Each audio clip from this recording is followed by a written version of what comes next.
Guys, palagi ba nami-misplace yung susi nyo? Well, meron kasi ako na-discover dito sa TikTok, guys. At ito nga yung na-order natin na custom littered keychain. Ang kinaganda dito, pwede nang ilagay yung pangalan nyo dito, maging yung cellphone number ninyo. So, kahit na ma-misplace to, makakaasa kayo guys na mababalik to. Aside nga pala dito sa custom littered keychain na pwedeng paglagyan ng pangalan nyo at ng cellphone number nyo, pwede din itong pangbukas ng soft drinks, pangbukas ng chichirya. Ayan, kita nyo naman.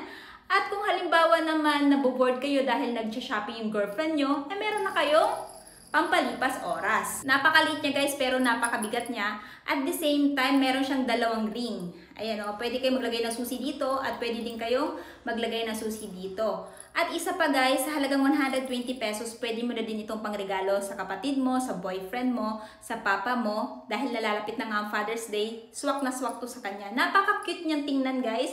Pero kahit ganun pa man, ayan, kita nyo naman, napaka-premium yung design at saka ng pagkakagawa. Ano pang hinihintay nyo guys? Habang available pa, mag-check out na!